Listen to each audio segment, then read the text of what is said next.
ఈ రాత్రికాల సమయంలో దేవుని సన్నిధిలో చేరి ఉన్న ప్రతి వారికి ప్రభు అయిన యేసుక్రీస్తు పేరట వందనాలు తెలియజేస్తూ ఉన్నాను.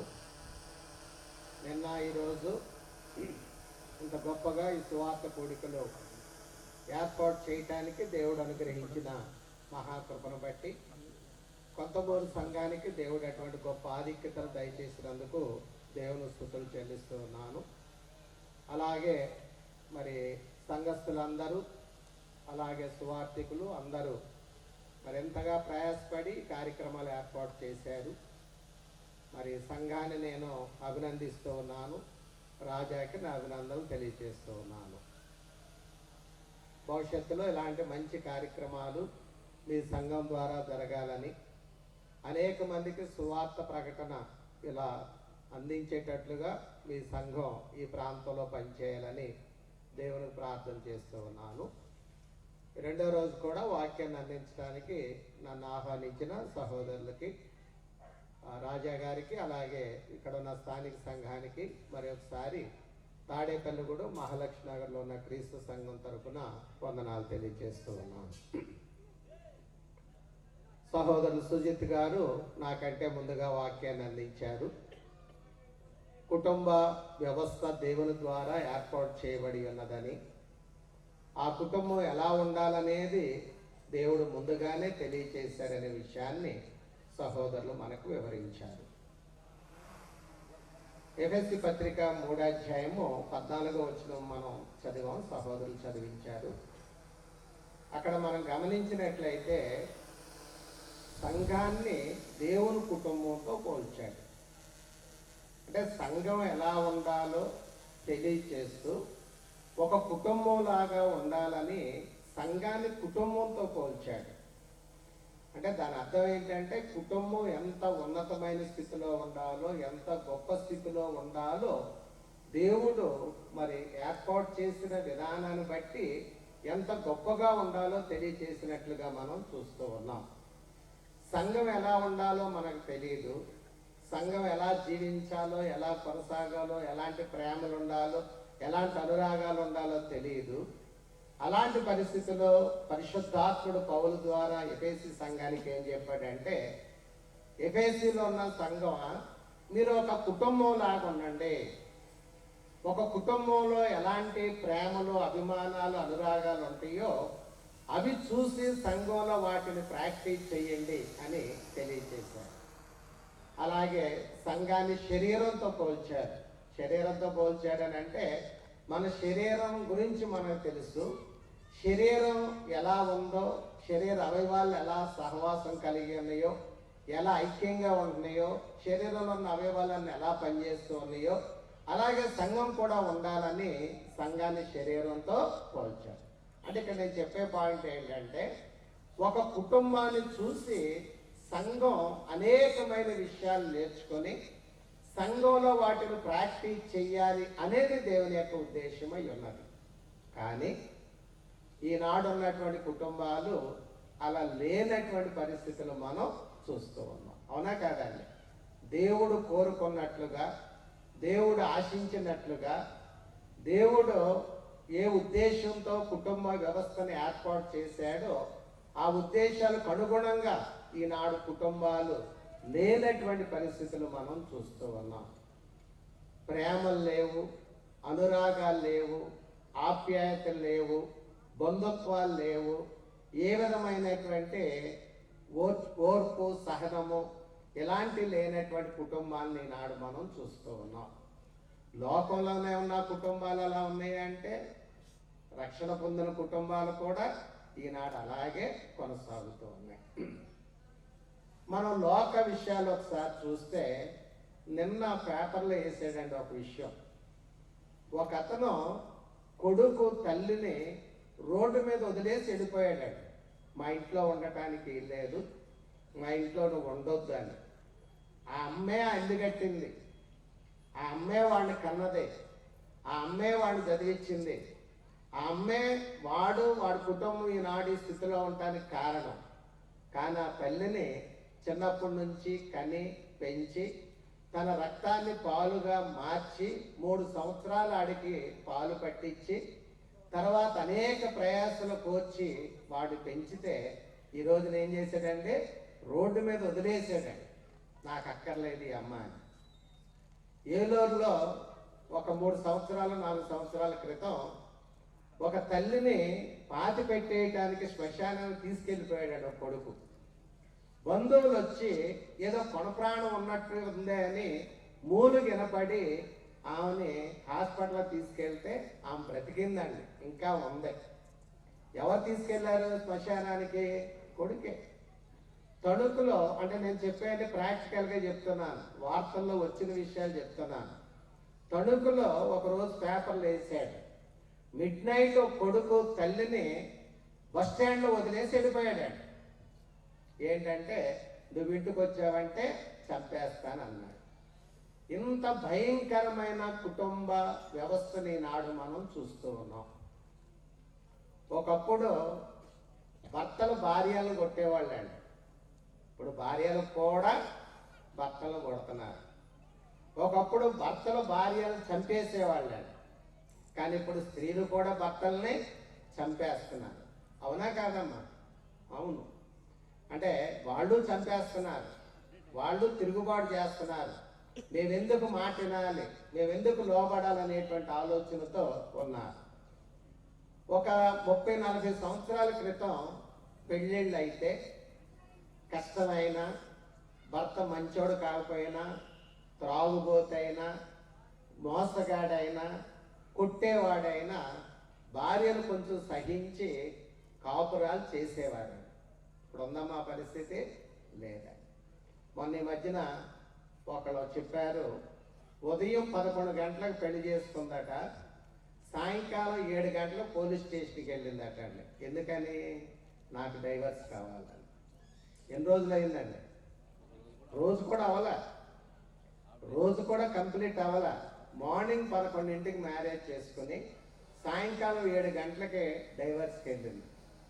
కొంతమంది డబ్బుల కొరకే పెళ్ళిళ్ళు చేసుకుని డైవర్స్లు ఇచ్చే ఆడమ్మాయిలు ఉన్నారు. ఆడపిల్లలు అలా తయారయ్యారండి.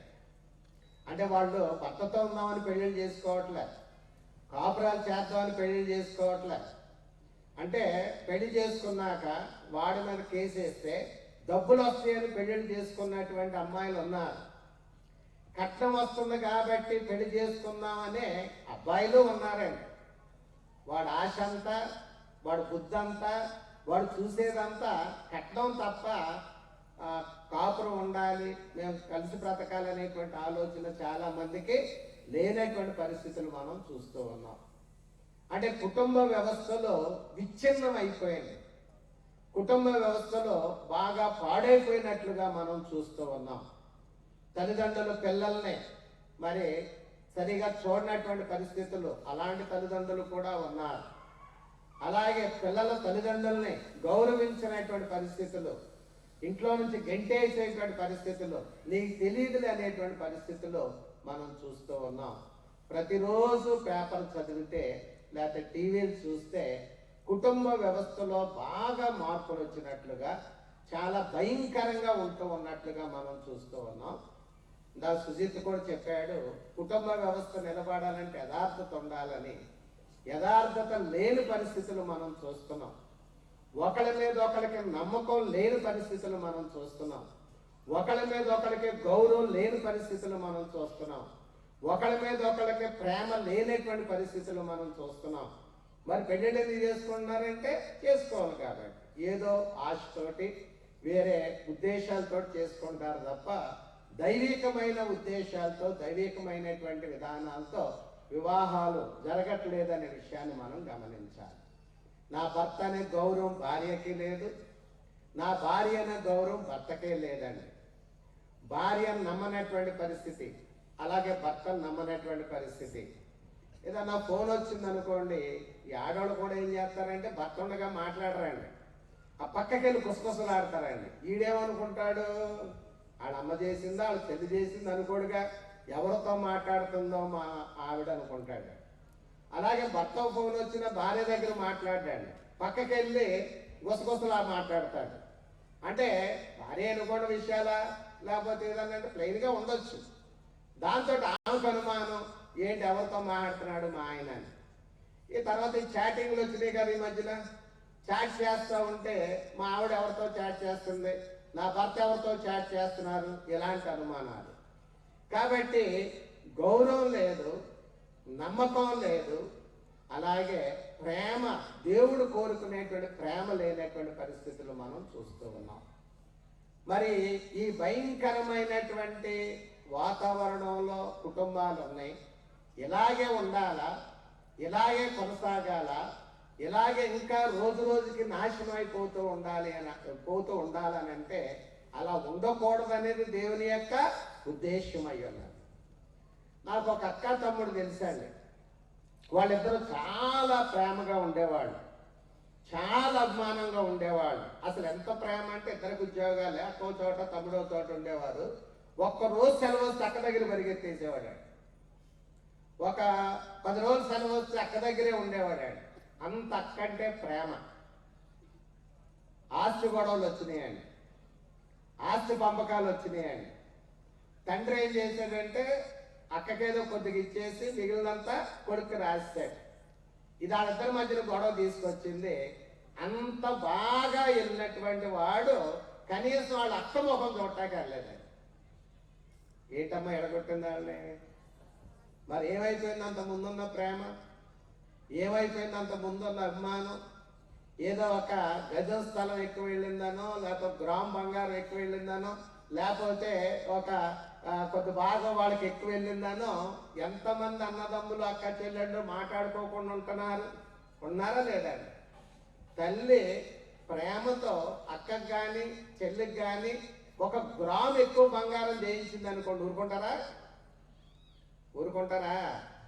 అదంటేనే నీకు ఇష్టం, అదంటే నీకు ప్రేమ, అందుకే దానికి కాసు ఎక్కువ ఇచ్చావు, లేకపోతే అరకాసు ఎక్కువ ఇచ్చావు అని ఇప్పుడు ఆమెని ద్వేషిస్తారు, ఈవిడ్ని ద్వేషిస్తారు.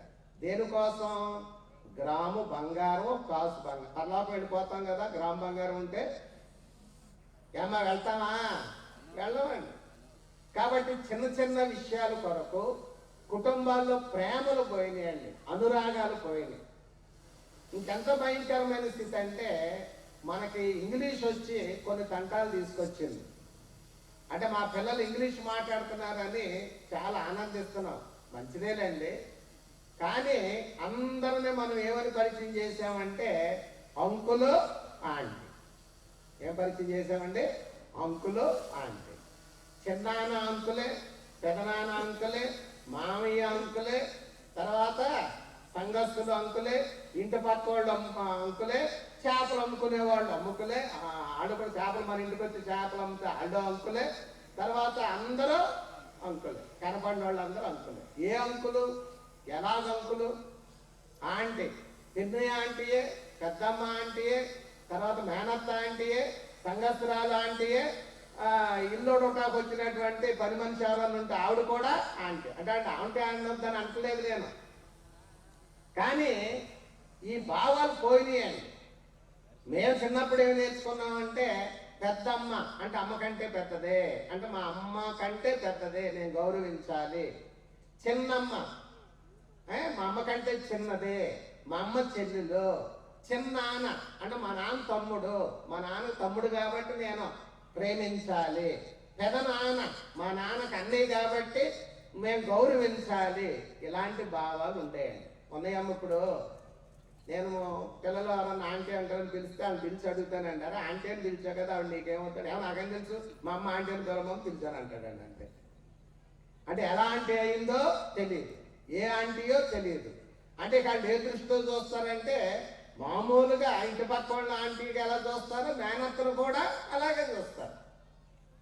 ఇంటి పక్క వాళ్ళ అంకులుగా ఎలా చూస్తారో సొంత పెదనాన్న కూడా అంకులుగా అలాగే చూస్తారు. అంటే ప్రేమలు లేకుండా పోయినాయండి, అనురాగాలు లేకుండా పోయినాయి, ఆప్యాయతలు లేకుండా పోయినాయి.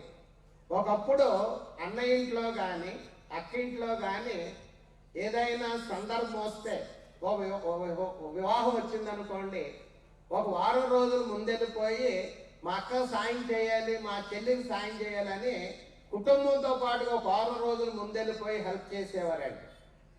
ఎవరింట్లో నన్ను ఎవరన్నా చనిపోతే తెలిసిన వెంటనే వెళ్ళి 10 రోజులు కార్యక్రమం అయ్యే వరకు ఉండి వాళ్ళని ఆదరించి వచ్చేవాళ్ళండి. ఇప్పుడు ఉన్నాయమ్మా రోజులు అలా చేస్తున్నామా? కరెక్ట్గా అన్నయ్యలు, అక్కలు, తమ్ముళ్ళు వాళ్ళు కూడా పెళ్లి టైంకి వస్తున్నారండి. కాకపోతే అప్పటికప్పుడు తేడా ఉన్నప్పుడు ఫోనులు లేవు, ఫోన్లు చేసేవాళ్ళు కాదు, ముందు వచ్చేసేవాళ్ళు. ఇప్పుడు కార్డు అందరి వెంటనే ఫోన్ చేసిన వెంటనే చెప్తున్నారండి, మేము వద్దామని అనుకున్నాం కానీ మీ మర్రి గారికి సెలవు దొరకలే, మేము వద్దాం అనుకున్నాం కానీ పిల్లోడికి ఎగ్జామ్స్, వీడు చదివేది 3వ తరగతి అండి. కొన్ని ఏదో ఇంజనీరింగ్ చదువుతున్నాడు, డాక్టర్ చదువుతున్నాడు, ఏదో పెద్ద చదువు చదువుతున్నాడు అంటే అనుకోవచ్చు. 2వ తరగతి 3వ తరగతి చదువుతాడు, పిల్లోడికి ఎగ్జామ్స్ అంటే ఇవన్నీ ఏంటి వంకలు. తర్వాత అయిపోయిన వెంటనే వెళ్ళిపోతున్నారండి. ఎవరో ఒక రోజు వాళ్ళ ఇళ్లలో ఉండటానికి ఇష్టపడట్లేదండి. అంటే ప్రేమలు పెరుగుతున్నాయా తరుగుతున్నాయండి? మాట్లాడలే ఎవరో, రాజా మాట్లాడుతున్నాడు ఎవరిని? ప్రేమలు పెరుగుతున్నాయా తరుగుతున్నాయా? తరిగిపోతున్నాయండి. ఆప్యాయతలు లేవండి, అనురాగాలు లేవండి. దారుణమైనటువంటి పరిస్థితుల్లో ఈనాడు లోకంలో మనం చూస్తూ ఉన్నాం. కానీ దేవుడు ఆయన ఉద్దేశించినది, ఆయన ఆశించినటువంటి కుటుంబాలు చాలా గొప్పగా ఉండాలని ఆశించాడు. పాత నిబంధన కాలంలో కానీ కృత నిబంధన కాలంలో కానీ దేవుని చిత్తాన్ని ఎరిగినటువంటి వారు అలాగే ఉన్నట్లుగా మనం చూస్తూ ఉన్నాం. బైబిల్ చరిత్రలో మనం చూస్తే నేను నా ఇంటివారు అనే పదం కనపడద్దండి. నోవాహు నోవాహు ఇంటివారు అనే పదం కనపడద్ది. అబ్రహాము అబ్రహాము ఇంటివారు అనే పదం కనపడద్ది. అలాగే కొన్నేలి కొన్నేలు ఇంటివారు అనే పదం ఉంది. అలాగే లూదియా లూది ఇంటివారు అనే పదం ఉంది. అలాగే చెరసాల నాయకుడు తన ఇంటి వారితో రాత్రే బాప్తీసం పొందాడని. అంటే అక్కడ ఇవన్నీ మనం చూస్తే ఏంటంటే అబ్రహాము విశ్వాసి, తన కుటుంబం అంతా ఇంటి వారందరూ విశ్వాసం ఉండేటట్టుగా అబ్రహాం చేశాడు. అలాగే నోవాహు విశ్వాసి, తన భార్య 3 కొడుకులు 3 కోడళ్ళు విశ్వాసులుగా ఉండేటట్టుగా చేశాడు. అందుకే 8 మంది రక్షింపబడ్డారు. యెహోషువ అయితే ధైర్యంగా నేనును నా ఇంటి వారును యెహోవానే సేవిస్తాం అని ధైర్యంగా చెప్పాడండి. ఇక్కడున్న మనలో ఎంతమంది ఆ మాట ధైర్యంగా చెప్తారండి? నేను నా ఇంటి వారు యెహోవానే సేవిస్తాం, మేమందరం ఒకే సంఘంలో ఉంటాం, మేమందరం ఒకే నిజమైన దేవుణ్ణి ఆరాధన చేస్తాం, మేమందరం సత్యమైనటువంటి సంఘంలో మేమందరం జీవిస్తాం, నేను ఒక్కడే కాదు, నేను నా ఇంటి వారు అందరూ ఉంటామని ధైర్యంగా చెప్పగలిగే ఆ ఆలోచన ఇక్కడ ఉన్నటువంటి వాళ్ళు ఎంతమందికి ఉందండి?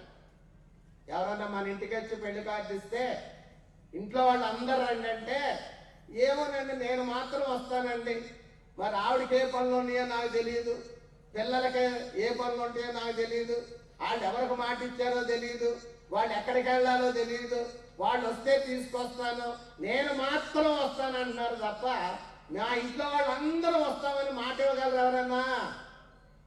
మాట్లాడలే. ఇచ్చేవాళ్ళు ఎవరన్నా ఉన్నారండి ఈ రోజున? లేదండి. మీరు వచ్చేస్తానని చెప్తే ఎలా కుదురుద్ది? నాకేదో కార్యక్రమం ఉందంటారండి భార్య. నేను వచ్చేస్తానని చెప్తే ఎలా కుదురుద్ది? నేను కాలేజీకి వెళ్ళాలంటాడండి కొడుకు, లేకపోతే ఇంకేదో అంటాడండి అమ్మాయితో ఏదో అంటారు. అంటే ఎలాగో నేను నా ఇంటి వారు యెహోవాను సేవిస్తామనేటువంటి ఆలోచన నాడు లేనట్లుగా మనం చూస్తూ ఉన్నాం. కాబట్టి భయంకరమైనటువంటి లోకంలో ఇలాంటి భయంకరమైనటువంటి కుటుంబాలు ఉన్నటువంటి పరిస్థితుల్లో మరి మనము ఉన్నాం. క్రైస్తవ కుటుంబాలు ఉన్నాయి, దేవుణ్ణి వెంబడించే కుటుంబాలు కూడా ఉన్నాయి.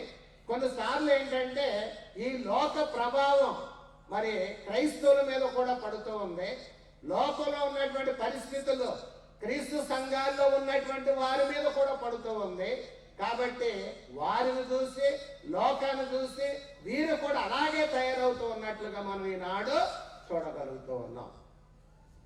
క్రైస్తవ కుటుంబాలుగా ఉండాలి అని అంటే, క్రైస్తవ కుటుంబాలు చక్కగా కట్టబడాలి అని అంటే ఫస్ట్ నిర్ణయం ఎక్కడ జరగాలంటే వివాహంలో జరగాలండి.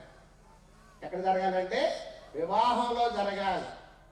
వివాహం చేసుకునేటప్పుడే బిడ్డలకు వివాహం చేయాలని తల్లిదండ్రులు అనుకున్నప్పుడే, నేను వివాహం చేసుకోవాలని ఒక అబ్బాయి కానీ అమ్మాయి కానీ నా తల్లిదండ్రులు నన్ను వివాహం చేయడానికి సిద్ధపడుతున్నారని అనుకున్నప్పుడే నేను ఒక క్రిస్టియన్నే చేసుకుంటాను, నేను ఒక విశ్వాసునే చేసుకుంటాను, నేను క్రీస్తు సంఘస్థునే చేసుకుంటాను, విశ్వాసంగా నేను వివాహం చేసుకుంటాను అనేటువంటి ఆ నిర్ణయము పట్టుదల ఉన్నప్పుడే క్రైస్తవ కుటుంబాలు బాగుపడతాయి.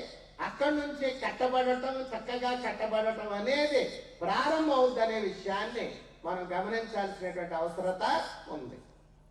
ఈనాడు చాలా మంది అలాంటి ఆలోచన కలిగి లేరండి. డబ్బును చూసి, అందాలను చూసి, తర్వాత హోదాలను చూసి, ఉద్యోగాలను చూసి, కట్నాలు చూసి, వాళ్ళ పలుకుబడి చూసి పిల్లలకు వివాహాలు చేస్తున్నారు తప్ప విశ్వాసులు కావాలనే ఆలోచన ఎక్కువ మందికి లేదు. అందుకని నేను సింపుల్గా ABCDF అంటానండి.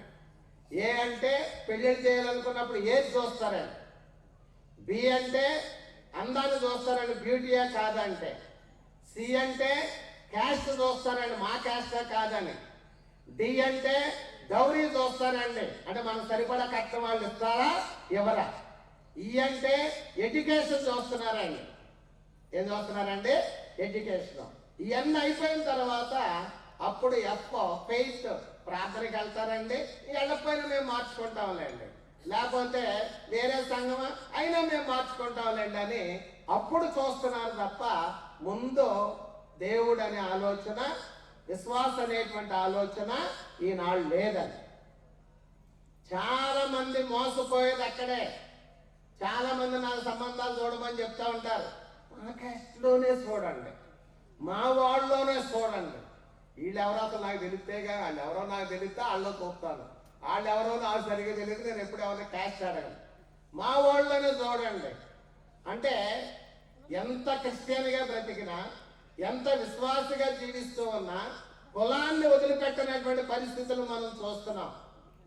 దౌరి కట్నాలు కావాలని ఆశపడుతూ కట్నాల మీదే పెళ్లిళ్ళు జరిగే పెళ్లిళ్ళు చాలా ఉన్నాయి. ఒక పిల్లని చూస్తానండి, నచ్చుద్దండి, చదువు నచ్చుద్దండి, అమ్మాయి నచ్చుద్దండి, ఆడ కట్నం ఇవ్వలేకపోతే వద్దండి అని చెప్తారు. ముందు వాళ్ళు ఎంత కట్నం ఇస్తారో మీకు ఇష్టమైతే వాళ్ళ ఇంటికి వెళ్ళి అమ్మాయిని చూడండి.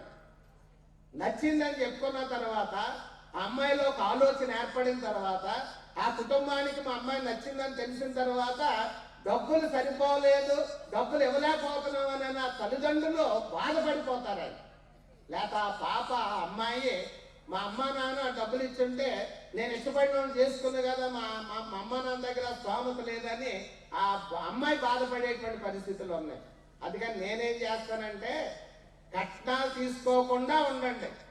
లేదు కావాలంటే మీరు మాట్లాడుకుని ఆ కట్నాలు ఇవ్వగలిగితే, మీరు తీసుకోగలిగితే అప్పుడు మీరు అమ్మాయిని చూడండి, లేదా అబ్బాయిని చూపించండి. ముందు మాత్రం వద్దని చెప్తానండి.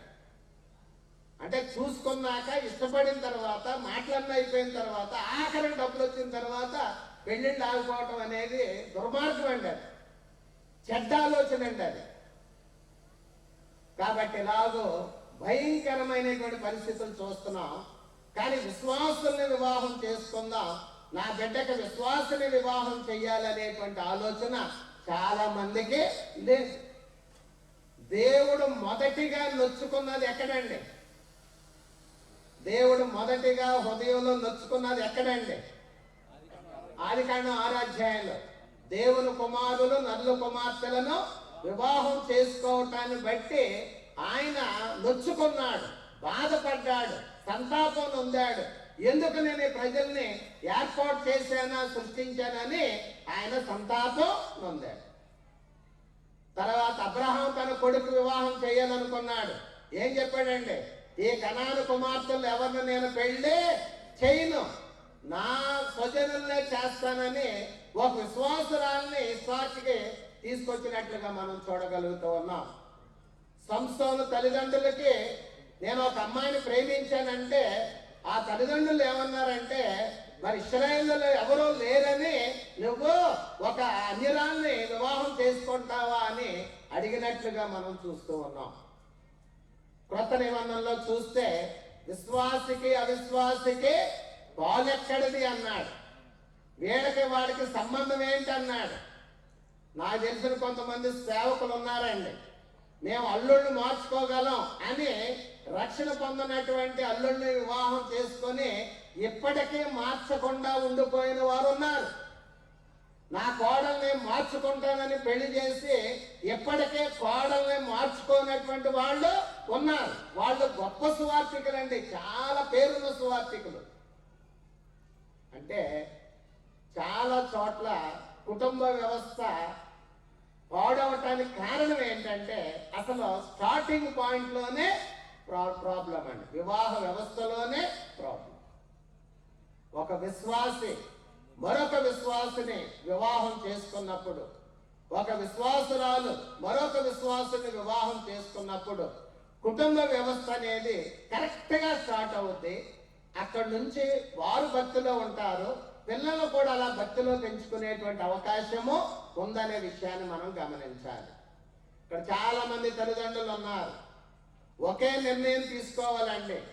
నా బిడ్డ విశ్వాసినే పెళ్లి చేస్తాను, నా కుమారుడు విశ్వాసురాలనే పెళ్లి చేస్తాను, నా కుమార్తె విశ్వాసినే పెళ్లి చేస్తాను అంతే తప్ప ఎవరికి పడితే వాళ్ళకి నా బిడ్డల్ని వివాహం చేయననే నిశ్చయత నిర్ణయం ఉండవలసినటువంటి అవసరత ఉంది. దేవుడు ఎందుకు వద్దని చెప్పాడండి. ద్వితీయోపదేశకాండం 7వ అధ్యాయము 3వ వచనం మనం చూస్తే ఎందుకు అన్యులతో వియ్యమందకూడదో ఆయన అక్కడ తెలియజేస్తూ ఉన్నట్లుగా మనం చూస్తూ ఉన్నాం. ద్వితీయోపదేశకాండము 7వ అధ్యాయము 3వ వచనం మనం చూస్తే నీవు వారితో వియ్యమందకూడదు, వాని కుమారునికి నీ కుమార్తె నీయకూడదు, నీ కుమారునికి వాని కుమార్తెను పుచ్చుకొనకూడదు, నన్ను అనుసరింపకుండా ఇతర దేవతలను పూజించినట్లు నీ కుమారుని వారు మళ్లించుదరు.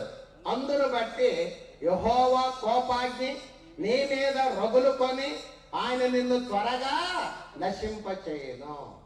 అంటే ఎందుకు చెయ్యొద్దని దేవుడు చెప్తూ ఉన్నాడు అని అంటే, నీ కొడుకును నీ కోడలు మార్చేయచ్చు, లేకపోతే నీ కూతుర్ని నీ అల్లుడు మార్చేయచ్చు, వారిని తన మార్గంలో తీసుకెళ్ళిపోవచ్చు.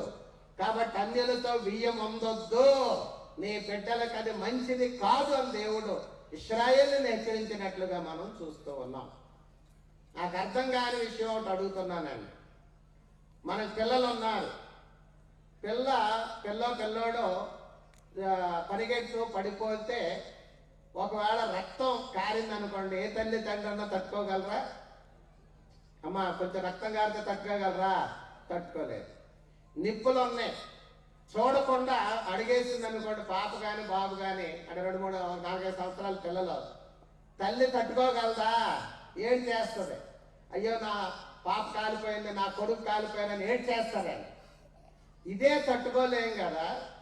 రేపొద్దుట కూతుర్ని ఒక అన్యుడికి ఇచ్చి వివాహం చేస్తే, దేవుడిని ఎరగని వ్యక్తికి ఇచ్చి వివాహం చేస్తే, అతను కలెక్టర్ అయి ఉండొచ్చు, లేకపోతే పెద్ద ఉద్యోగస్తులు అయి ఉండొచ్చు, సాఫ్ట్వేర్ అయి ఉండొచ్చు, డాక్టర్ అయి ఉండొచ్చు, ఏదైనా అయి ఉండొచ్చు. రేపొద్దుట అతను నీ బిడ్డను దేవుని సన్నిధికి వెళ్ళనీయకుండా చేస్తే, నరకానికి వెళ్తే, అప్పుడు అజ్ఞానని పురుగు చావని పరిస్థితి ఉంటే, ఒకవాళ్ళు పరలోకం వెళ్తే, నీ కూతురు నరకానికి వెళ్తే, నా కూతురు కాబట్టి నరకంలో నిత్యము కాలిపోతుందని ఆనందిస్తావా? మరి ఇప్పుడు చిన్నగా కాలు గాలితేనే తట్టుకోలేని నీవు, చిన్నగా బాధపడితేనే తట్టుకోలేని నీవు, అజ్ఞానని పొరుగు చావనటువంటి పరిస్థితుల్లో నీ కొడుకో నీ కూతురో దానిలో కాలిపోతూ ఉంటే, ఒకవాళ్ళు పరలోకం వెళితే విశ్వాసగా జీవించే వాళ్ళని చూసి నువ్వు తట్టుకోగలవా? తట్టుకోగలను అనుకుంటే చెయ్యండి వేసుకో. వాళ్ళు నరకానికి వెళ్ళినా నాకేం బాధ ఉండదండి, వాళ్ళ అగ్నిలో కాలిపోతూ ఉన్నాం నేనేం బాధపడినండి, నాది కఠినమైన హృదయం అండి, నాకు నా కులమే ముఖ్యమండి, నాకు ఆ పదవే ముఖ్యమండి, నాకు అందమే ముఖ్యమండి, నాకు చదువే ముఖ్యమండి, వాళ్ళు నరకానికి పోయి కాలిపోతున్నా నాకేం పర్లేదు అనుకున్న వాళ్ళు చేయండి, మీ స్తోత్రం పెట్టండి. నా బిడ్డలు నాతో పాటు పరలోకం వెళ్ళాలి. నాతో పాటు వాళ్ళు ప్రశాంతంగా బ్రతకాలని ఏ తల్లి తండ్రి బ్రతకాలని ఏ తల్లి తండ్రి కోరుకుంటారో మీ పిల్లలకి విశ్వాసుల్ని ఇచ్చే పెళ్లి చేయండి. నేను 89లో పెళ్లి చేసుకున్నా. ఆ రోజుల్లోనే ఒక విశ్వాసరాలు చేసుకున్నానండి. ఏలూరులో జాషువా గారి సంఘంలో ఉన్న అమ్మాయిని, నేను చర్చ్ ఆఫ్ క్రైస్టే, ఏలూరు జాషువా గారి సంఘంలో ఉన్న అమ్మాయిని నేను వివాహం చేసుకున్నాను. అంటే అప్పుడే ఆ రోజుల్లోనే 89లోనే మేమిద్దరం చర్చ్ ఆఫ్ క్రైస్ట్ వాళ్ళని మ్యారేజ్ చేసుకున్నాం.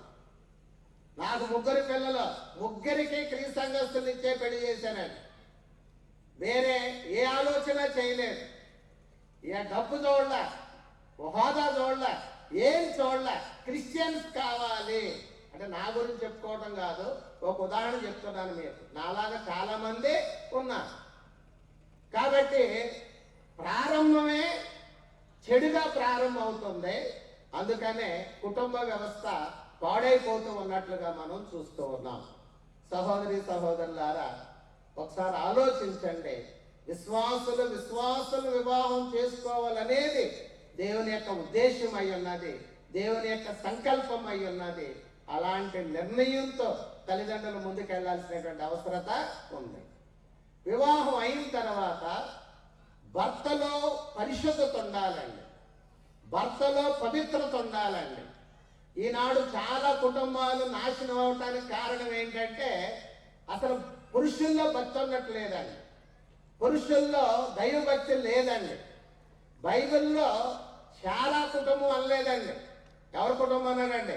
అబ్రహాం కుటుంబం. నోవాహు భార్య పేరు లేదు, ఆమె కుటుంబం అనలేదండి, నోవాహు కుటుంబం.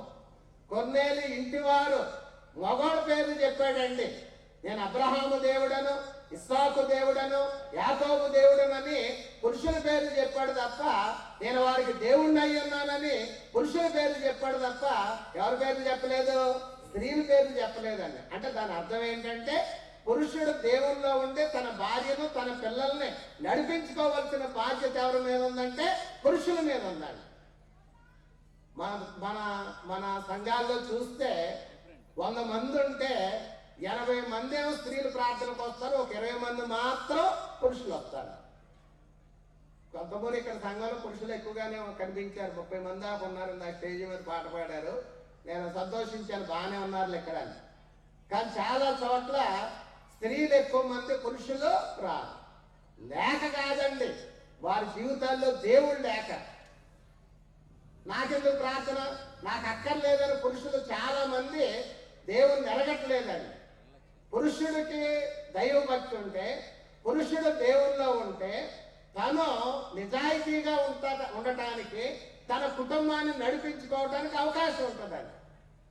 భర్తలో లేదు కాబట్టి తల్లి ఎంత ప్రయాసపడినా, తండ్రిలో భక్తి లేదు కాబట్టి తల్లి బిడ్డలను భక్తిలో పెంచాలని ఎంత ప్రయాసపడినా బిడ్డలు ఒక్కోసారి మాట వినొచ్చు, ఒక్కోసారి మాట వినకపోవచ్చు. అదే భర్త నేను ప్రార్థనకి వెళ్తాను, నువ్వు కూడా రెడీ అవ్వని భార్యతో అన్నాడు అనుకోండి, ఏం చేద్దండి? రెడీ అవుతుంది. అమ్మ నేను ప్రార్థనకి వెళ్తున్నా, మీరు కూడా రెడీ అవ్వడం తొందరకంటే ఏం చేస్తారండి? రెడీ అవుతారు. నేను రాను కానీ నువ్వు వెళ్ళు, కావాలంటే పిల్లల్ని తీసుకెళ్ళు అనేవాళ్ళు ఉన్నారు. పిల్లలు కూడా అక్కర్లేదులే, నీ భక్తాల కంటే చోద్దులనే మూర్ఖుల తండ్రి కూడా ఉన్నాడు, మూర్ఖుడైన తండ్రులు కూడా ఉన్నారు. కాబట్టి పురుషుల్లో భక్తి ఉండాలి. మనం చాలాసార్లు 128వ కీర్తన చదువుతాం. ఏముందని 128వ కీర్తనలో? యెహోవా యందు భయభక్తులు కలిగి ఆయన త్రోవలందు నడుచు వారందరూ ధన్యులు. నిశ్చయముగా నీవు నీ చేతుల కష్టార్జితము అనుభవించదవు, నీవు ధన్యుడవు, నీకు మేలు కలుగునని చెప్పాడు. ఈ మాటలు స్త్రీ గురించా పురుషుడి గురించండి? పురుషుడు గురించండి. నెక్స్ట్ మాట, నీ లోగిట నీ భార్య ఫలించు ద్రాక్షవల్లి వలె ఉంటది, నీ భోజన బల్ల చుట్టూ నీ పిల్లలు ఒలివ మొక్కల్లా ఉంటారు. అంటే పురుషుడు భక్తి ఉంటే, పురుషుల్లో దేవుని యందు భయభక్తి కలిగి కొనసాగుతూ ఉంటే అప్పుడు ఆటోమేటిక్ గా భార్య కూడా తను వెంబడిస్తుంది. తల్లిదండ్రులను చూసి పిల్లలు కూడా వారిని వెంబడించేటువంటి అవకాశము ఉంది. కాబట్టి పురుషులు మారాలి, పురుషులు రక్షణ పొందాలి. వారు రక్షణ పొంది తన కుటుంబాన్ని నడిపించుకోవాల్సినటువంటి అవసరం ఉంది. ఒకవేళ ఏ పురుషుడన్నా మార్పు చెందకుండా ఉన్నట్లయితే, మారు మనసు పొందకుండా ఉన్నట్లయితే వాళ్ళు మార్చుకోవాల్సిన బాధ్యత ఎవరిదమ్మా? మరి పేతురు పరిశుద్ధాత్మ ద్వారా మాట్లాడుతూ 1వ వచనంలో, అటువలే స్త్రీలారా మీరు మీ స్వపురుషులకు లోబడి ఉండుడి, అందువలన వారిలో ఎవరైనాను వాక్యమునకు అవిధేయులైతే వారు భయముతో కూడిన మీ పవిత్ర ప్రవర్తన చూచి వాక్యము లేకుండానే తమ భార్యల నడవడి వలన రాబట్టబడవచ్చును అన్నాడు. అంటే ఒక అవిశ్వాసైన భర్త ఉన్నాడు, ఒక విశ్వాసురాలైన భార్య ఉంటే తన భర్తను ఎలా మార్చుకోవాలో దేవుడు తెలియజేస్తూ ఫస్ట్ మాట ఏం చెప్పాడనంటే, లోబడండి. ఏం చేయమన్నాడంటే, లోబడండి. నీ భర్త మూర్ఖుడైనా, నీ భర్త చెడ్డవాడైనా, దేవుణ్ణి ఎరగని వాడైనా, ఎలాంటి మనస్తత్వం కలిగి ఉన్నా ఓ స్త్రీ భర్తకు లోబడినట్లయితే అతను మారే అవకాశం ఉంది అని దేవుడు చెప్తూ ఉన్నాడు. మీ పవిత్రమైన ప్రవర్తన చూసి 2వ వచనంలో, అందువలన వారిలో ఎవరైనా వాక్యమునకు అవిధేయులైతే వారు భయముతో కూడిన మీ పవిత్ర ప్రవర్తన చూసి వాక్యము లేకుండానే తమ భార్యల నడవడి వలన రాబట్టి. అంటే స్త్రీలో ఉన్న పవిత్ర ప్రవర్తన చూసి, వాళ్ళలో ఉన్న భక్తిని చూసి, వాళ్ళలో ఉన్నటువంటి లోబడే స్వభావాన్ని చూసి అతను అవిశ్వాస అయినా కూడా మరి మారేటువంటి అవకాశం ఉందని దేవుడే తెలియజేస్తూ ఉన్నాడు. అందుకనే స్త్రీలందరికీ తెలిసిన వచనం 3-4 వచనాలు చెప్పాడు. జడలు అల్లుకొనుటయు, బంగారు నగలు పెట్టుకొనుటయు, వస్త్రములు ధరించుకొనుటైన వెలుపటి అలంకారం మీకు అలంకారముగా ఉండక సాధువైనట్టు మృదువైనట్టునైన గుణమున అక్షాలంకారము గల మీ హృదయపు అంతరంగ స్వభావం మీకు అలంకారముగా ఉండవలెను, ఇది దేవుని దృష్టికి మిగుల విలువైనదని చెప్పాడు. ఏ అలంకారం దేవుని దృష్టికి విలువైందటండి అమ్మా? ఏ అలంకారం అండి? సాధువైనట్టు మృదువైనట్టునైనా గుణమన అక్షయాలంకారము, మరి అది దేవుని దృష్టికి విలువైనది అని చెప్పాడండి.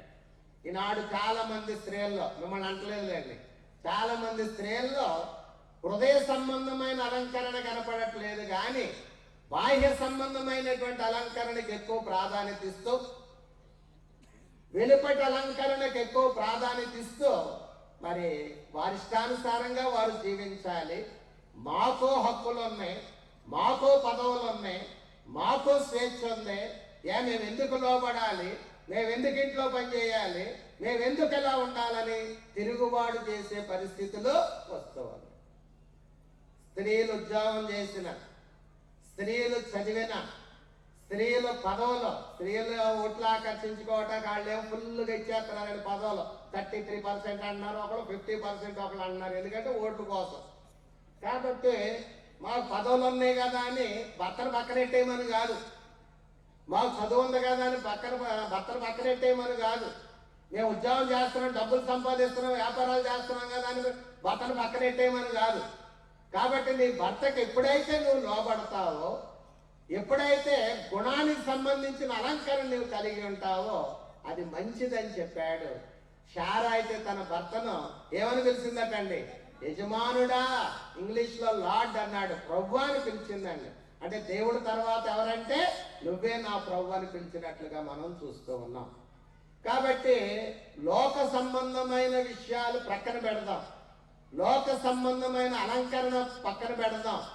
దైవ భక్తి గలవారమని చెప్పుకొని స్త్రీలకు తగినట్టుగా ఉండాలండి. స్త్రీలు, ఒక స్త్రీని చూస్తే ఈమెలో భక్తి ఉంది, ఒక స్త్రీని చూస్తే ఈమె ప్రార్థనా పరురాలు, ఒక స్త్రీని చూస్తే ఈవిడ చాలా దైవిక భయం కలిగినటువంటి ఆమె అనేటట్టుగా ఉండాలి తప్ప పై అలంకరణ, ఈ వెలుపటి అలంకరణ ఎక్కువగా ఉండకూడదు. అలా ఉండటం వల్ల చాలా కుటుంబాల్లో సమస్యలు వస్తూ ఉన్నాయి అనే విషయాన్ని మనం గమనించాల్సినటువంటి అవసరత ఉంది. భర్త భక్తిగా ఉండాలి, తన కుటుంబాన్ని నడిపించుకోవాలి. ఒకవేళ భర్త మారకపోతే భార్య తన మంచి ప్రవర్తన వల్ల భర్తను మార్చుకోవాల్సినటువంటి అవసరం ఉంది అనే విషయాన్ని మనం గమనించాం. తిమోతికి రాసిన మొదటి పత్రిక 1వ అధ్యాయము, 2వ అధ్యాయము, తిమోతికి రాసిన మొదటి పత్రిక 2వ అధ్యాయము 8వ వచనం మనం చూస్తే, కావున ప్రతి స్థలమందును పురుషులు కోపమును సంశయమును లేని వారై పవిత్రమైన చేతులెత్తి ప్రార్థన చేయవలనని కోరుచున్నాను. పురుషులు ఏం చేయాలటండి? కోపం లేని వారిగా ఉండాలట, సంశయాలు లేని వారిగా ఉండాలట, తర్వాత పవిత్రమైన చేతులెత్తి దేవునికి ప్రార్థన చేయాలి. పవిత్రమైన చేతులు అంటే ఏంటి? చేతులు శుభ్రంగా కడుక్కున్నాను కదా అమ్మా. పవిత్రమైన చేతులు ఎత్తండి, చేతులు శుభ్రంగా కడుక్కున్నానా? చేతులు శుభ్రత కాదండి, హృదయం శుభ్రతగా ఉండాలి, హృదయం పరిశుద్ధంగా ఉండాలి. ఓ పురుషుడి యొక్క హృదయం నీతిగా ఉండాలి, పరిశుద్ధంగా ఉండాలి. పవిత్రమైన చేతులెత్తి పవిత్రమైన హృదయాలతో ప్రార్థన చెయ్యాలి. కోపాలు సంశయాలు మానాలని దేవుడు తెలియజేస్తూ ఉన్నట్లుగా మనం చూస్తూ ఉన్నాం. పురుషులు కుటుంబానికి మాదిరిగా ఉండాలి. పురుషులు భార్యకు భర్తకు, మరి భార్యకు శిరసై ఉన్నాడు అతను, అలాగే పిల్లలకు అతను తండ్రిగా నడిపించేవాడుగా ఉన్నాడు. కాబట్టి మరి అతను మాదిరిగా ఉండాలండి. కుటుంబంలో భర్త అనేవాడు ఒక మోడల్గా ఉండాలండి.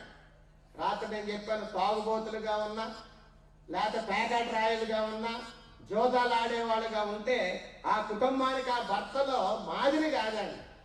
భార్య లెక్క చేయదు, పిల్లలు లెక్క చేయదు, ఎవరూ లెక్క చేయరండి.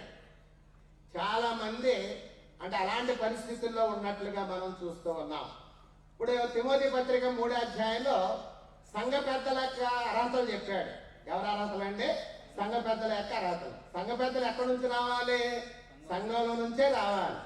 ఎవరు అవ్వాలి? సంఘ పెద్దలు పురుషులే అవ్వాలి. మరి ఇప్పుడు ఈ అర్హతలన్నీ సంపాదిస్తేనేగా సంఘ పెద్ద అయ్యేది. ఈ అర్హతలు సంపాదించకుండా సంఘ పెద్ద అవుతాడా? చాలా మంది ఏమనుకుంటారంటే, ఈ అర్హతలు నాకు కాదులే, పురుషులుగా మాకు కాదులే, ఎవరికో సంఘ పెద్దలకు అనుకుంటారండి. నువ్వే సంఘ పెద్ద అవ్వాలి. ఈ అర్హతలు ఒక్కొక్కటే సంపాదిస్తూ నీవే సంఘ పెద్ద అవ్వాల్సినటువంటి అవసరత ఉంది. కాబట్టి చాలా అర్హతలు చెప్పాడు అక్కడ. ఏం చెప్పాడండి ఆయన?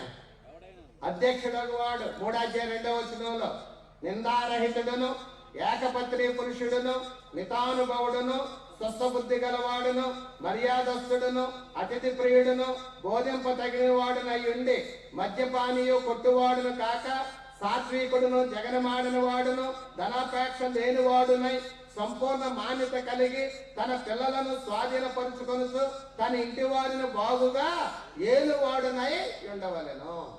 కాబట్టి ఇక్కడ వ్యక్తిగతమైన అర్హతలు చెప్పాడు, కుటుంబపరమైన అర్హతలు చెప్పాడు, సంఘపరమైన అర్హతలు చెప్పాడు, సమాజపరమైన అర్హతలు చెప్పాడు. ఒక వ్యక్తి సంఘ పెద్ద అవ్వాలంటే వ్యక్తిగతంగా కోపం ఉండకూడదని, త్రాగకూడదని, ఏకపత్ని పురుషుడిగా ఉండాలని, నిందారహితుడిగా ఉండాలని, ఇవన్నీ వ్యక్తిగతమైన అర్హతలు చెప్పాడు. తన భార్యను పిల్లలను బాగుగా ఏలేవాడై ఉండాలని కుటుంబపరమైన అర్హత చెప్పాడు.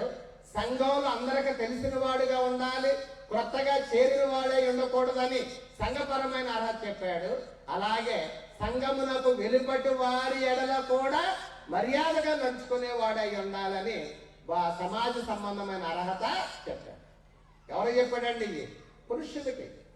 అంటే మనం దేవునిలోకి రావాలి, రక్షణ పొందాలి, రక్షణలో కొనసాగుతూ ఉండాలి.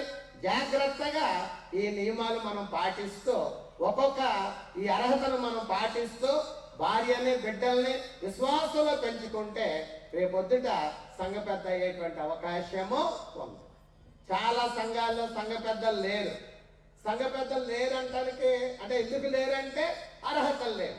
అర్హతలు ఎందుకు లేవు? సంపాదించట్లే. పురుషులు అర్హతలు సంపాదిస్తే సంఘ పెద్దలు వస్తారు. సంఘ పెద్దలు అవ్వట్లేదని అంటే పురుషుడు అది ఆలోచించట్లే, భార్య అది ఆలోచించట్లే, బిడ్డలు కూడా అది ఆలోచించట్లేదనే విషయాన్ని మనం గమనించాల్సినటువంటి అవసరం ఉంది.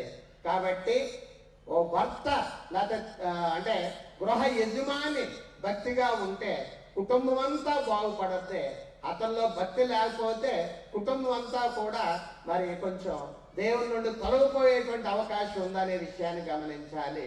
అలాగే స్త్రీల గురించి మాట్లాడుతూ భర్తలను మార్చుకోవాల్సిన బాధ్యత మీదే. మీరు భక్తిగా ఉంటూ మీ పిల్లలను జాగ్రత్తగా పెంచుకోవాల్సినటువంటి బాధ్యత స్త్రీలకు దేవుడు అప్పగించాడు. ఇప్పుడు తిమోతి ఉన్నాడు. తిమోతి మంచోడా చెడ్డోడండి? లుస్త్రా ఈకోనియా ప్రాంతాల్లో ఎలాంటి పేరు కలిగి ఉన్నాడు? చాలా మంచి పేరు కలిగి ఉన్నాడు. తండ్రి ఎవరండి? గ్రీసు దేశస్థుడు. తల్లి ఎవరండి? యూదురాలు యునేకే. అలాగే అమ్మమ్మ అవ్వ లోయి. అంటే వాడిద్దరి యొక్క తల్లి అమ్మమ్మ యొక్క భక్తిలో ఎవరు పెంచబడ్డారు? తిమోతి పెంచబడ్డాడు. అంటే ఇక్కడ ఏం చెప్తున్నాడంటే, నీ భర్తను మార్చుకో. ఒకవేళ మారలేదు కదా అని నువ్వు అవిశ్వాసురాలు అవ్వద్దు, బిడ్డను అవిశ్వాసంలో పెంచకూడదు. కానీ బిడ్డను జాగ్రత్తగా విశ్వాసంలో పెంచాల్సినటువంటి బాధ్యత ఎవరి మీద ఉందంటే తల్లి మీద ఉంది. తండ్రి తీసుకోవాలి. తండ్రి తీసుకోవట్లేదు కాబట్టి తల్లి ఆ బాధ్యత వహించాలనే విషయాన్ని మనం గమనించాల్సినటువంటి అవసరం ఉంది. అలాగే ఇద్దరూ కలిసి బిడ్డల్ని చిన్నప్పటి నుంచే భక్తిలో పెంచాలండి. చిన్నప్పటి నుంచే దేవుల్లో పెంచాలి.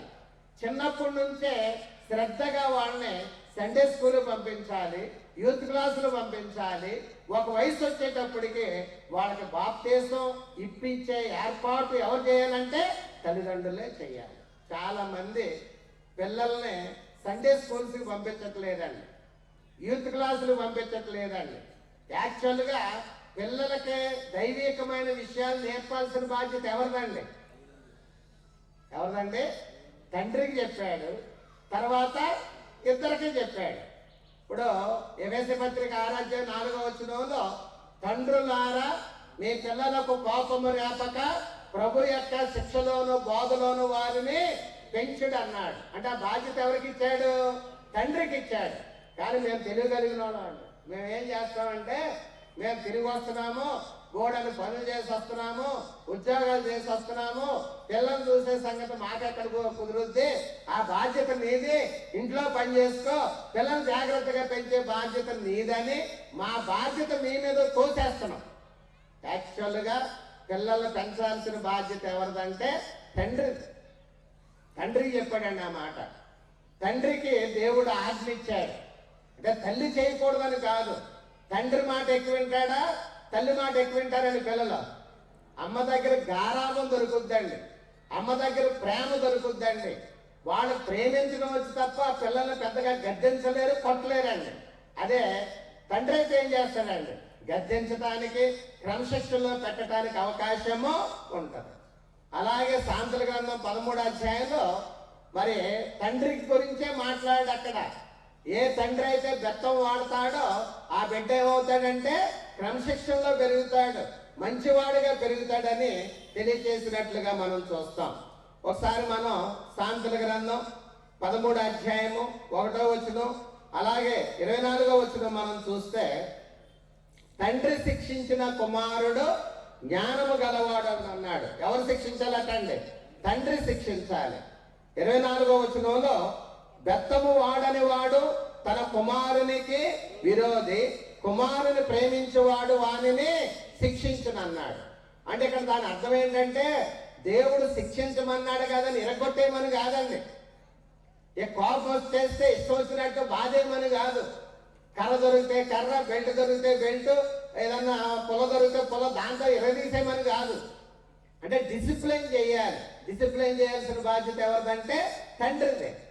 ఈనాడు చాలా మంది మరి తండ్రులు పిల్లల్ని గద్దించడం మానేశారండి, డిసిప్లైన్ చేయటం మానేస్తున్నారండి. ఓ రోజు తండ్రి అన్నాడండి, మా అబ్బాయి ఇంట్లోకి వచ్చేటప్పటికి సిగరెట్ వాసన వచ్చిందండి, కానీ నేను అడగలేకపోయానండి అండి, అడిగిన కాడి నుంచి ఎక్కడ ఇంట్లో నుంచి వెళ్ళిపోతాడోనని. రేపు పొద్దుట ఏం చేస్తాడండి? ఇవాళ అడగలేదు, రేపు ఏం చేస్తాడండి? ఇంట్లోనే కాలుస్తాడండి. ఎందుకంటే తండ్రి అడగలేదు కదా. ఓ తండ్రి అన్నాడు, మా అబ్బాయి వచ్చేటప్పుడు ఊగుతూ వచ్చాడండి, ఏం అడగాలో అర్థం కాక మానేశానండి అన్నాడు. అంటే తండ్రులు డిసిప్లైన్ నేర్పట్ల పిల్లలకి, తల్లిదండ్రులు డిసిప్లైన్ నేర్పట్ల పిల్లలకి. చిన్నప్పటి నుంచి నేర్పించాలని దేవుడు తెలియజేస్తూ ఉన్నట్లుగా మనం చూస్తాం. అసలు క్రైస్తవుల ఇళ్లల్లో సిగరెట్ ప్యాకెట్లు ఉండొచ్చండి? క్రైస్తవుల ఇళ్లల్లో సారా బాటిల్ ఉండొచ్చా? క్రైస్తవుల ఇళ్లల్లో ఉండకూడనటువంటి ఏమైనా దేవునికి ఇష్టం లేని ఉండొచ్చా? ఉండకూడదండి. కానీ అలాంటి పరిస్థితులు మరి చాలా చోట్ల క్రైస్తవులని చెప్పుకునే వారి ఇళ్లలో కూడా జరుగుతూ ఉన్నట్లుగా మనం చూస్తూ ఉన్నాం. ద్వితీయోపదేశకాండం 6వ అధ్యాయం మనం చూస్తే ద్వితీయోపదేశకాండం 6వ అధ్యాయంలో అక్కడ దేవుడు మాట్లాడుతూ అక్కడ ఓ ఇశ్రాయేలు వినుము ఏం చెప్పాడండి? ద్వితీయోపదేశకాండము 6వ అధ్యాయము మరి 4వ వచనం మనం చూస్తే ఇశ్రాయేలు వినుము, మన దేవుడైన యెహోవా అద్వితీయుడైన యెహోవా నీ పూర్ణ హృదయముతోను నీ పూర్ణాత్మతోను నీ పూర్ణ శక్తితోను నీ దేవుడైన యెహోవాను ప్రేమింపవలెను. నేడు నేను నీకు ఆజ్ఞాపించు ఈ మాటలు నీ హృదయములో ఉండవలెను. నీవు నీ కుమారులకు వాటిని అభ్యసింపజేసి నీ ఎంట కూర్చున్నప్పుడును త్రోవను నడుచునప్పుడును పండుకొనున్నప్పుడును లేచినప్పుడును వాటిని మాటలాడవలెను. ఇక్కడ 4 విషయాలు చెప్తున్నాడండి దేవుడు. ఒకటి ఏంటంటే నీవు ముందు దేవుని ప్రేమించు. రెండవది ఏంటంటే నేను ఆజ్ఞాపించిన విషయాలు నీ హృదయంలో ఉండాలి. మూడవది ఏంటంటే నీ బిడ్డలకు వాటిని అభ్యసింప చెయ్యాలి. 4వది ఏంటంటే వాటిని సమయం వచ్చినప్పుడల్లా ఏం చేయాలండి? మాట్లాడాలని చెప్పాడు. అంటే తల్లిదండ్రుల ముందు దేవుని ఆరాధించాలట, తల్లిదండ్రుల ముందు దేవుని ప్రేమించాలట, తర్వాత దేవుని మాటలు వారు హృదయంలో ఉంచుకోవాలట. ముందు తల్లిదండ్రులు హృదయంలో ఉండాలట. తర్వాత వాటిని పిల్లలకి ఏం చేయాలటండి? అభ్యసింప చెయ్యాలి. అభ్యసింప చేయడం అంటే ఏంటి? ఎక్సర్సైజ్ చేయించాలి. ఇప్పుడు లోయర్ క్లాస్ టీచర్స్ పిల్లల చేత 1, 2, 3 అని చెప్పిస్తారండి. అంటే వాళ్ళ చేత ఒక పిల్లోడు చెప్తా ఉంటే చెప్పిస్తూ ఉంటారు, అభ్యసింప చేస్తారు. అలా అభ్యసింప చేయండి. తర్వాత ఇంట కూర్చున్నప్పుడు, లేచినప్పుడు, పండుకున్నప్పుడు, ఎప్పుడు సమయం కుదిరినప్పుడు మాట్లాడు. ఇందాక సుజిత్ చెప్పాడు, పిల్లలతో తల్లిదండ్రులు సమయాన్ని గడిపే పరిస్థితులు లేదని. ఇక సమయం గడిచి అలా ఉన్నారా ఏంట్రా నాయన అని అడిగే పరిస్థితి లేకపోతే ఇక కూర్చోబెట్టి దేవుని మాట చెప్పే పరిస్థితులు ఉన్నాయమ్మా. ఎవరు నేర్పాలట? తల్లిదండ్రులే నేర్పాలట. ముందు వాళ్ళు దేవుని ప్రేమించాలి, వాళ్ళ హృదయంలో దేవుని మాటలు ఉండాలి, పిల్లలకు అభ్యసింపజేయాలి, మాట్లాడాలి. కూర్చున్నా సెల్ ఫోనే, పడుకున్నా సెల్ ఫోనే, నడిచినా సెల్ ఫోనే, ఎక్కడైనా సెల్ ఫోన్ అంటే ఇంక పిల్లలతో మాట్లాడటం ఎక్కడ? మాట్లాడే టైం ఏది? మాట్లాడటానికి అవకాశం ఏది? పిల్లలతో మాట్లాడేంత సమయం ఎక్కడ ఉంటుంది? ఈ కరెంట్ లేని రోజుల్లో, టీవీలు లేని రోజుల్లో, సెల్ ఫోన్ లేని రోజుల్లో ఇవి జరిగాయండి. అవునా కాదమ్మా? పెద్దోళ్ళు ఎవరైనా ఉంటే ఇక్కడ అలా తెలుస్తుంది. తల్లిదండ్రులు పనికెళ్ళి వచ్చాక కరెంట్ ఉండేది కాదు ఆ ఊరికి, తొందరగా పనులు చేసేసుకునేవాళ్ళు. చీకటి పడేటప్పుడు వాకల్లో కూర్చుని పేదరాస్తమ్మ కథలు, యేసు ప్రభుని నమ్ముకున్న వాళ్ళు అయితే అబ్రహాం కథలు, మోషే కథలు చెప్పుకునేవాళ్ళు అండి. ఎందుకంటే వాళ్ళకి ఎవరు కనుక్కోవడానికి దగ్గర లేదు, టీవీలు లేవు, ఏమీ లేదు. అందరూ కూర్చుని మాట్లాడుకునేవాళ్ళు. పిల్లలు పడుకోబెడతాకి ఏం చేసేవారండి? పక్కలో పడుకోబెట్టుకుని కథ చెప్పేవారండి. ఆ కథ వింటూ వాళ్ళు పడుకునేవాళ్ళండి. ఇప్పుడు అన్నం పెడతాకి సెల్లే, పడుకోబెడతాకి సెల్లే, అన్నిటికీ సెల్లే. అమ్మలో తల్లులు ఓ సెల్ల ముందు పడేస్తున్నారండి. ప్రతి వాళ్ళు ఒక ఎక్స్ట్రా సెల్ కొంటున్నారండి. అంటే భర్తకో సెల్లు, భార్యకో సెల్లు, పిల్లలకో సెల్ అండి. దానిలో యూట్యూబ్ వేసేసి పిల్లలకి ఆ పాటలు పెట్టేస్తూ వాళ్ళకి ఇచ్చేస్తున్నారండి. అన్నం పెట్టాలన్నా అది ఉండాల్సింది, వాళ్ళు నిద్ర పెట్టాలన్నా అది దోస్తా నిద్రపోవాలండి. అంటే అంత ఎడిక్ట్ అయిపోతున్నారండి పిల్లలు. మరి మేమెందుకు అలా అవ్వలేదు? అప్పుడు లేవు. ఇప్పుడున్న వాళ్ళు కూడా దూరం చేయొచ్చండి, దూరం చేసే పరిస్థితులు లేవు. కాబట్టి పిల్లలతో మాట్లాడి వాక్యం చెప్పి నేర్పించే పరిస్థితులు లేవు. సండే స్కూల్ ఉన్నాయి, యూత్ క్లాసులు ఉన్నాయి. పిల్లలు పంపించండి అమ్మా అంటే ఒక సోదరిని అడిగాను నేను, ఏమ్మా ఈరోజు పాప రాలేదు ఏంటని. బెదరగారండి, పొద్దుటే వెళ్ళానండి మా వాళ్ళు లేపేద్దామని, గాఢంగా నిద్రపోతున్నాడండి, ప్రాణం అప్పలేదండి, అందుకే ఇక ల్యాబ్ బుద్ధి అవ్వలేదండి, ఇంకా ప్రాణం అదే శనివారం సోమవారం శనివారం స్కూల్కి వెళ్ళి వచ్చాడు కదండి, ఆదివారం ఒక్కరోజే కదండి, మరి గాఢంగా నిద్రపోతుంటే మనసు ఒప్పలేదండి, అందుకే పంపించలేకపోయానండి అన్న. సరే మంచిదేనమ్మా, రేపు కూడా అలాగే చేస్తావు కదా అన్న. రేపంటే ఇప్పుడు సోమవారం కూడా మరి అలాగే గాఢ నిద్రపోతున్నాడని ల్యాప్టాప్ మానేద్దా కొడుకుని, కూతురు ల్యాప్టాప్ మానేద్దా, స్కూల్కి పంపిస్తారా పంపించరా? 7 గంటలకే ఆయన్ని బాధి స్నానం చేయించి బట్టలు తొడిగి పెడతాం కాదని తొడగటం, అది వేయటం కాదని తొడిగేసి నోట్లో కుక్కేసి 7 గంటలకు ఆటోలోను బస్సులను తోసేస్తున్నారు. మళ్ళీ 7 గంటలకి మరి సోమవారం ఎందుకు బాధ వేయలేదని నిద్రపోతా ఉంటే ఎందుకు లేపారు? అక్కడ ఫీజులు కట్టారు. ఏం కట్టారమ్మా? ఫీజు కట్టారు. అక్కడ బస్సు ఫీజు కట్టారు, స్కూల్స్ ఫీజు కట్టారు. అప్పుడు నాకు అనిపించింది సండే స్కూల్స్ కూడా ఫీజులు కట్టాలేమో, ఒకళ్ళు ఫీజులు కట్టే ఫీజు కట్టాం కదా అని అన్నా పంపిస్తారేమన్నా. తల్లిదండ్రులు ఎలాగో చెప్పలేకపోతున్నారు, మేమన్నా చెప్తామంటే పంపించడానికే పథకం వేస్తున్నాడు తల్లిదండ్రులకి. వీళ్ళు ఎగరగా ముందు రాత్రి శనివారం రేపు పొద్దుట ఆరాధనకి వెళ్ళాలి, పిల్లలు పంపించాలని జ్ఞానం ఉన్నదో వీళ్ళు రాత్రి 12, 1 గంట దాకా పిల్లలు చూస్తూ ఉంటారు. వీళ్ళు ఎగరం వాళ్ళు లేపరాలు పంపించరండి.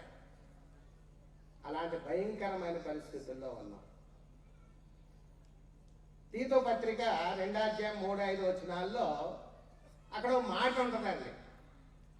యవన స్త్రీలకి వృద్ధ స్త్రీలు బుద్ధి చెప్పాలి, మంచి విషయాలు చెప్పాలని చెబుతూ ఓ మాట ఉందండి అక్కడ. అదేంటంటే యవన స్త్రీలట తమ భర్తలను శిశువులను ప్రేమించువారుగా ఉండాలని మాట ఉంది.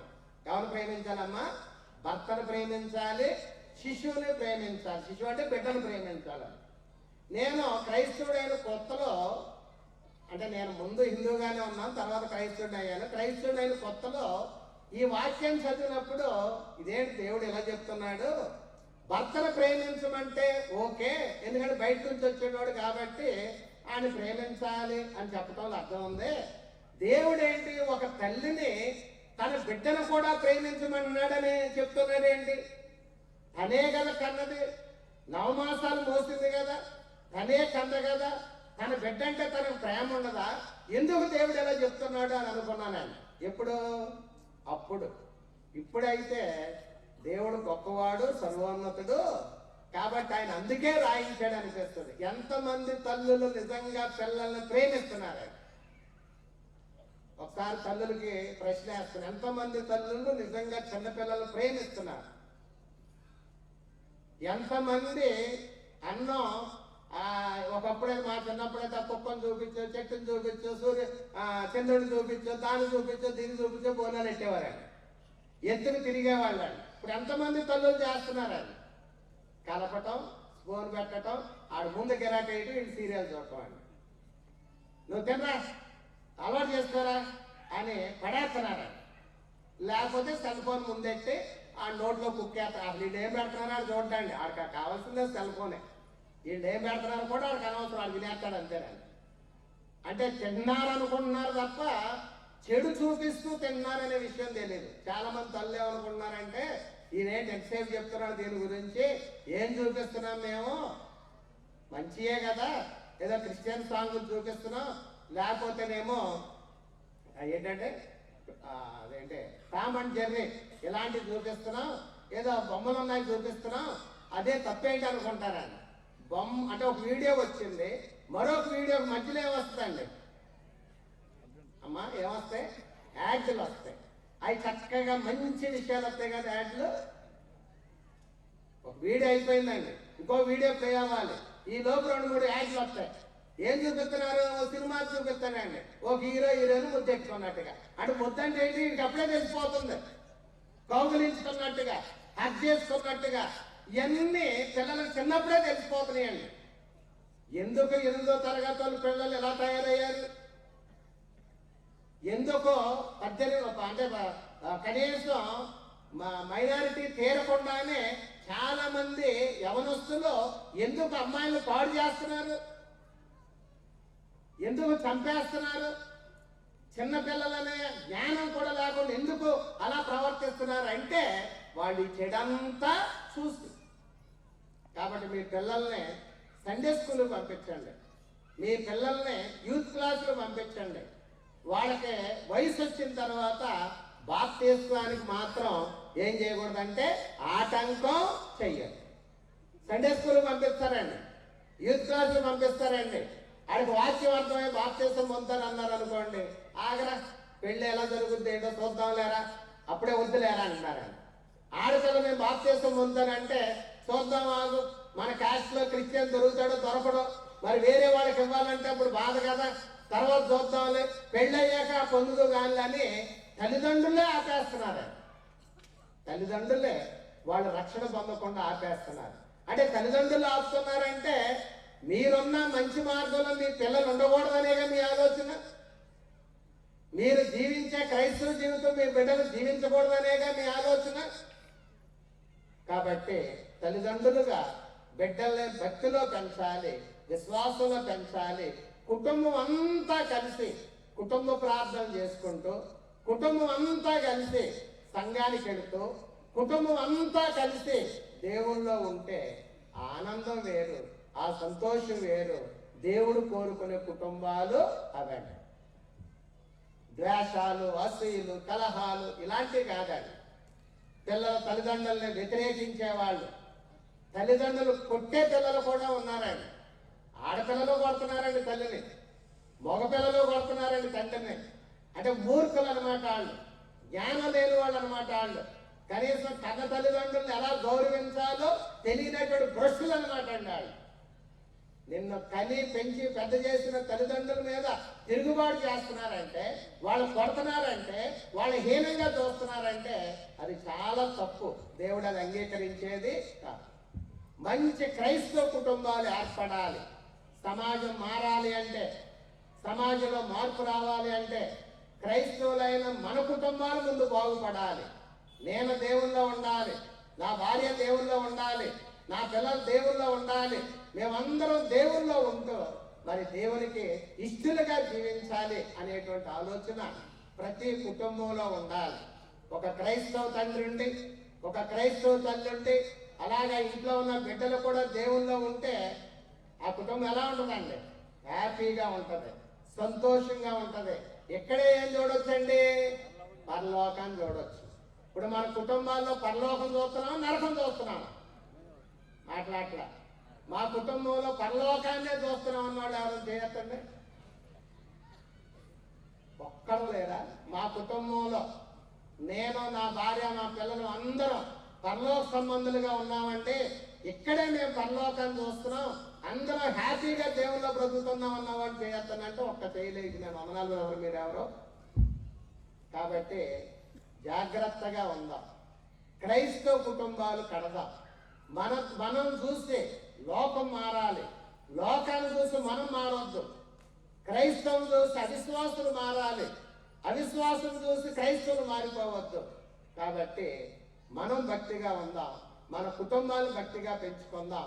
అలాంటి 10 కుటుంబాలు, 20 కుటుంబాలు, 30 కుటుంబాలు సంఘంలో ఉంటే ఆ సంఘం దీవించబడద్ది, ఆ సంఘం ఆశీర్వదించబడద్ది. ఆ సంఘాన్ని బట్టి దేవుడు ఎంతగానో సంతోషిస్తాడు.